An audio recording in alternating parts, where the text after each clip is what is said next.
People के पेड़ की पूजा होती है।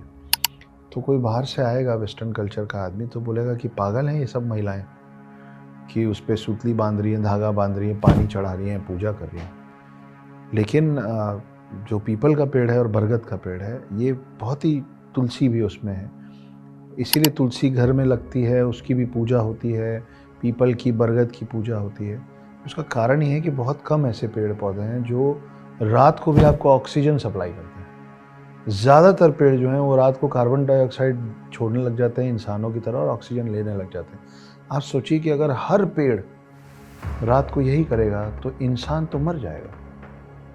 तो ये 3-4 पेड़ ऐसे हैं जो जीवनदायी हैं उस समय जब कोई और जीवनदायी नहीं। तो अगर आप अपने माता पिता का पाँव छूते हैं क्योंकि वो आपके जनक हैं या आपके सेवियर्स हैं, तो फिर उन पौधों की, उन पेड़ों की पूजा तो डेफिनेटली होनी चाहिए जो आपको रात को सुरक्षित रखते हैं। तो इसीलिए कहा जाता था पहले के लोगों के बीच में कि भाई पेड़ों के नीचे जाकर रात को मत सोया करो।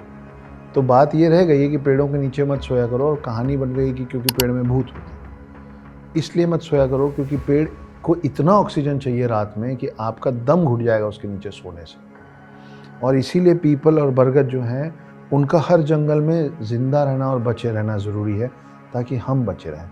तो वो पेड़ जो हमको बचाते हैं उनका आप चरण स्पर्श नहीं करेंगे। उनको पानी जो पूजा करके हम जल डालते हैं खास करके इन सब पेड़ों में, तो वो इसलिए डालते हैं कि हम उनको अपनी तरफ से, भाई एक पौधे को आप क्या दे सकते हैं? एक पौधे को पनपने के लिए बड़ी कम चीज़ें आपसे चाहिए, उसमें से एक है पानी। अब उस समय जो स्थिति थी, मानसिक स्थिति जो ज़्यादातर लोगों की थी, उनको ये समझा पाना कि ऑक्सीजन क्या होता है और कार्बन डाइऑक्साइड क्या होता है, इम्पॉसिबल था। आज भी आपने और मैंने ऑक्सीजन कार्बन डाइऑक्साइड देखा नहीं है ना, साइंस ने पढ़ाया तो आप मान गए। उस समय के लोगों को ये मनवाना बहुत कठिन था, इसलिए पुराने लोगों ने जो कहानी कथा है ना, वो कहानी कथा, हर कहानी के पीछे बहुत बहुत गुण है और बहुत कारण है। तो उस समय लोगों को ये बता दिया गया कि देखो पीपल का पेड़, बरगद का पेड़, ये सब में भगवान वास्ते हैं, इनको काटोगे ना तो पाप लगेगा। आप देखिए उसी चक्कर में आज भी आप पुराने गांव में जाएंगे जहाँ पे बहुत पेड़ कट गए, लेकिन गांव के बीच में ना एक बरगद का पेड़ खड़ा ही हुआ है। वो बड़े शौक से बताते हैं 300 साल पुराना है, 200 साल पुराना। पीपल के पेड़ खड़े ही हुए हैं, उस डर से कि अगर हम इसको काटेंगे तो पाप लगेगा।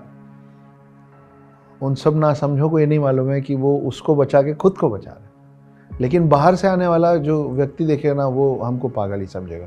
हम उसको कॉन्ट्राडिक्ट नहीं कर पाएंगे, हम उसको काउंटर नहीं कर पाएंगे, क्योंकि हमको पीपल और बरगद की पूजा करने के पीछे की कहानी नहीं पता। तो कहानियाँ